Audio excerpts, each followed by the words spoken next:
there. Hi, I'm Jo Ball-Winthrop. I mentor influential and very visible leaders. So I am thrilled to be one of the authors on the book for now, literally right now, and that is Remote Working. Writing Matters is the publisher, and Andrew Priestley is the man behind that company there. Hello, Andrew. Hi. So you are kind of the brains, the wizardry, as I've said, behind this whole project. 25 authors, 25 chapters, a book in 10 days just for the current situation, for the millions of people that suddenly find themselves at home working, tearing their hair out, screaming at the kids and thinking, how the hell am I going to cope with this for another 21 days, let alone 3 months maybe? Mm. Yeah, it started out 20 authors and then it went to 25 just really quickly because there's a lot of people I thought, oh my God, they've got to be in this book. And some people rang up and said, can I be in the book as well? So we've got some great people in there. I mean, we've got a forward by Penny Power, OBE, and we've got Mike, who's an OBE, and we've got yourself. Not an OBE. Who's a JBT. Yep. Yeah, but you're right. I mean, what's happened, and it's actually 7 days, not 10. So we actually floated the idea last Monday, which was 7 days ago, right? Oh no, you're right, 8 days now. But yeah, the book was done in 7 days. But what was really great was when you do a book, it can take 3 months to do a book, right? But 3 months is just too long, too far away. People need this stuff now. So I sent out a letter to a whole bunch of people and said, hey, listen, let's do this. And people just, professionals said, yeah, let's get on it. And these are busy people who don't have time to write a chapter or give their best thinking even, but they just rallied. And it's yes. 9 o'clock Saturday morning, can you write a chapter for a book? I want it by 9 p.m. tonight. Yes. Yeah, I've got nothing else to do, just the kids, Yeah. you know, my own business. Yeah, but it's incredible. It's just been incredible. Yeah, you get people who say, yeah, I'm going to give it my best shot. And having laid the book out, I'm just gobsmacked. The quality, the value in the book is phenomenal. And we said the commitment was to get a book out in 7 days for people. They need it now. So it's available on Kindle and it's coming out in paperback.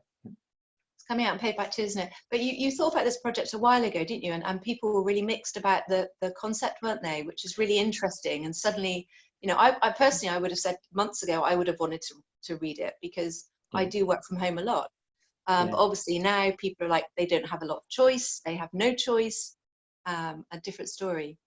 It's a game changer. It's like when you've got choice. Oh, maybe not. But in this situation where you're forced to, I mean, you know, the last 36 hours for me have been people ringing up and saying, how am I not going to go crazy over this, right? So as soon as we put it up there, I've had all these people email me, private messaging me saying, oh my God, I just can't wait to get hold of it, right? Because they're just tearing hair. But I mean, having read the stories are just phenomenally good. They're really, the book hangs together really, really nicely. The thing I love about it is you've got a whole bunch of, you've got men, women, different ages, different sectors, different industries. You've got people who've just started out. You've got people who've been doing this for forever. You know, the big thing is there's a lot of people who've been working remotely or remote working forever. I've been doing it since probably 1998, you know. So long time, right? Doesn't bother, it doesn't phase. This is just business as usual. But there's a hell of a lot more people in the last 7 days or 10 days who it's a culture shock. Just everything they know is gone. All their support systems and they're all gone. And I guess it's important for people like that to really see that actually not only can you make this work, you can actually make a success of it. And you could even change your whole business culture. Or if you're a startup, you know, you can create a whole new different business. Or your business model. Yeah. That's what we're finding. As I'm talking to people now who are saying, do I even need to have a city office anymore? I mean, they're finding productivity of people is phenomenal. Yeah. Well, we like being at home, don't we? You know, I mean, my chapter is very focused on family and juggling the kids and stuff. But actually, that's been a common thread with all the other chapters as well. It's like, how do you actually manage all of that? Because it does take some thought. It does take organising. Yeah. But I've loved the purpose of the reason why people have been drawn to it, because everyone wants to do something to help the situation right now, don't they? Oh, totally. Yeah. What was it like for you writing the story? Oh, it was just a pure joy, really, because I have really peaked and troughed through my journey of being a home worker. And I probably spent individually probably time, I'll get to a stage when in every sort of 2 years when I'm just doing too much and I've lost my boundaries. So that was a big thing for me, just really making that point to everyone. Your boundaries and your stop time and your start time, but also time for yourself as well as time for your business. So that's what I focused on. But it was a pure joy because I've learned so much in the journey. But when you make it work for you, it's the best thing I've ever done, for sure. Yeah. Just definitely. And everyone said that. Everyone said it's like, it's the best way of working. It might not feel like it right now, but it really, really is. Well, and you know, for people who do the commute thing, right? I'm chatting with a couple of mates who they do the commute thing, and they go, "Oh God, it's just great seeing the kids in the morning and doing this, and it's really strange and weird, and the kids are relating to them differently, and they're thinking. So there is a silver lining out of this, which is a phrase of yours. What's the silver lining here? You know, there's a lovely undercurrent happening here of people going reevaluating stuff. You know. But I like the book because it gives them smart cuts and it gives them cut through. You know, this is, you know, the chapters are short, they're easy to read, so they're really concise. They get to the point really quickly, and I think there's plenty of takeaway in it. Yeah. Oh, so many. And like you say, there's such diverse authorship as well. You know, there are people that are juggling massive teams. There's people like me, team of Of one. course. Yeah. You know, and all of that brings something to anyone who wants to pick it up and think, well, how can I do it better? They might have been working at home like one day a week, but not necessarily all the time.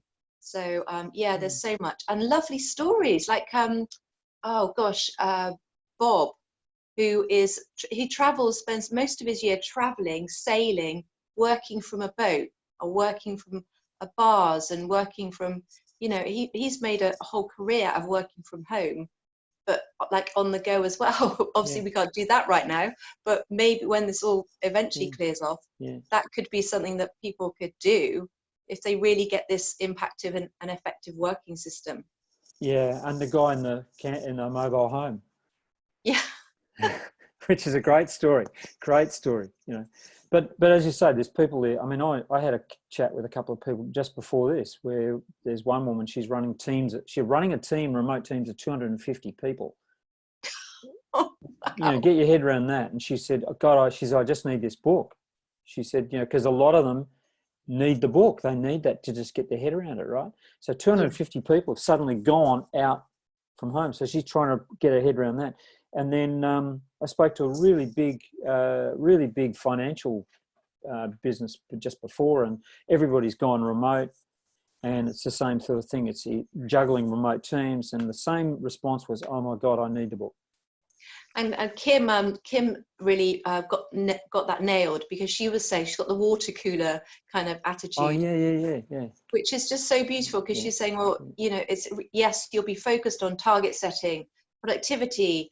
Actually, it's so important to create that water cooler moment where people can actually have that time just to chat and just to connect and say what's happening for you, how is it at home, and just keep those lovely conversations going as well, because you know that really matters, and it is challenging, and we can't all just pretend everything is good. So classic moment, just on cue, my daughters have just left their bedroom, left the door open, and my dog's just come into the shop. So you know, classic moment of remote working. I was just going to say, you've put out a good video on because everyone's going onto camera right now. You put out a really good video. Maybe you can put the link below of people should watch that, because that's a great little video on what not to do and how to set up your life. And I think you wrote about that in your story, didn't you? Yeah, no, I did, because you know, I didn't prime the girls. I was speaking to you, Andrew, so they normally hold on to the dog, right. and I let them have her. It's like a Wookiee. That thing's like a Wookiee, isn't it? She is a Wookiee. Yeah, she could be in the next Star Wars movie, I think. Yeah, she's super cute.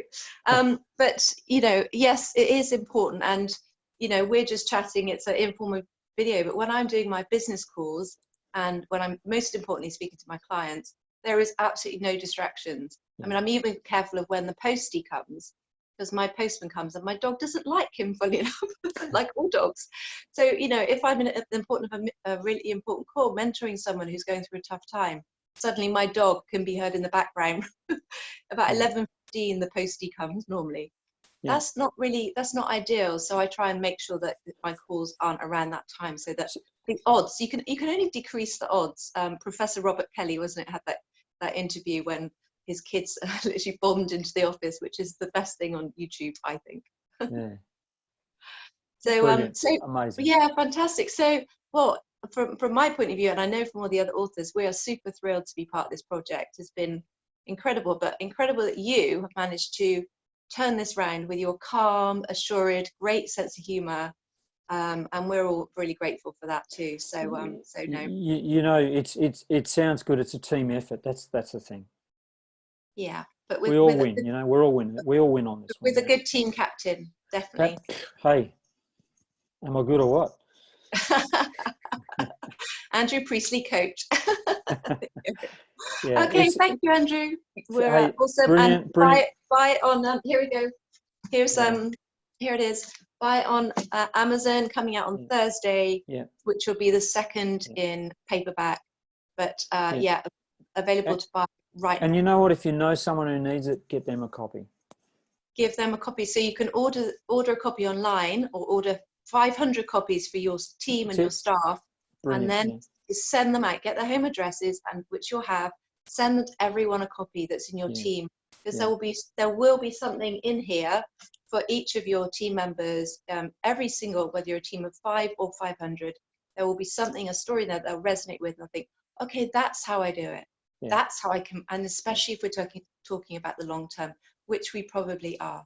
Yeah, brilliant stuff. Okay, I'm Jo Baldwin-Trott. That was Andrew Priestley, and this is Remote Working. Take care. Thank you. Bye.